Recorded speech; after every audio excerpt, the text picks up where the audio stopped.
I can promise you, if there is a point where Native Hawaiians cannot afford to live in Hawaii anymore, it will cease to exist as it is.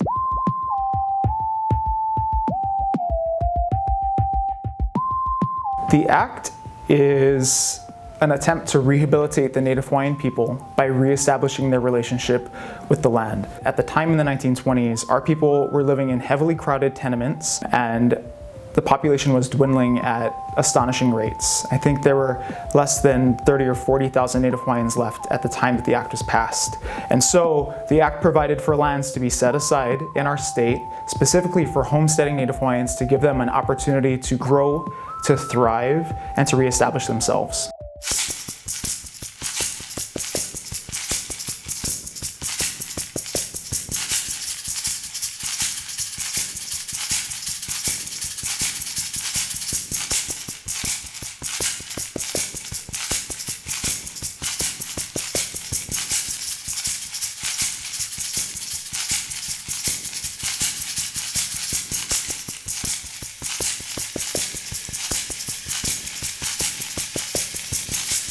When he came to Congress in the early 1900s as the second Native Hawaiian to serve in Congress as a non-voting territorial delegate member of Congress for almost 20 years. And when you consider the magnitude of a brown man in 1921 with no voting power convincing his colleagues that something of this magnitude was so incredibly important for our people, I mean, that is something to celebrate.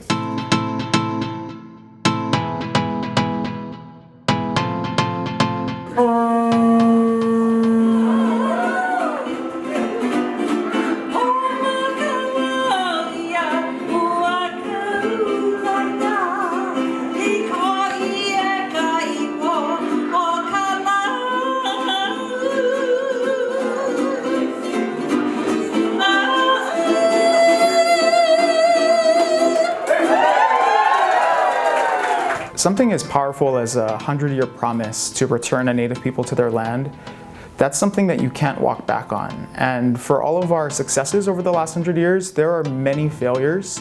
And I think the only way to keep our progress in perspective is to focus on that.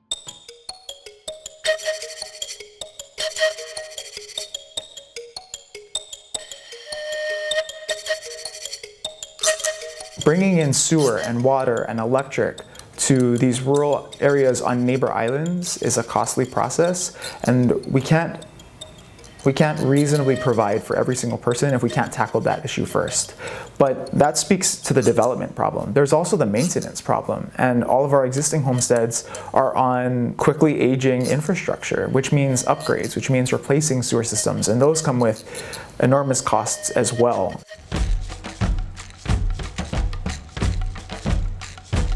There are 10,000 people that live on homestead land through leases. There are 28,000 on a list waiting. My father was on the list, died on the list. So many other people and their families and their kupuna, their elders, their parents were on the list and died on the list.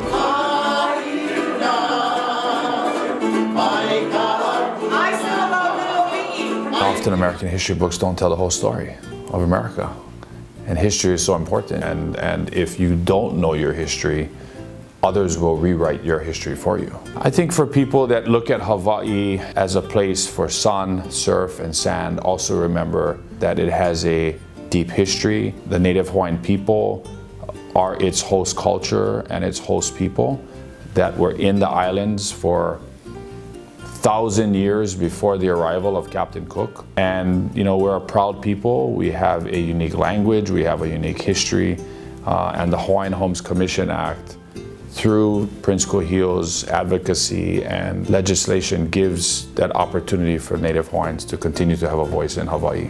Elevate indigenous peoples in this country, Native American, Native Alaskans, Native Hawaiians, and how we have a unique, somewhat different, but a mutually shared history that requires acknowledging, and in some cases it helps that collective healing of that generational trauma that many of our indigenous peoples have existed since the beginning of this country.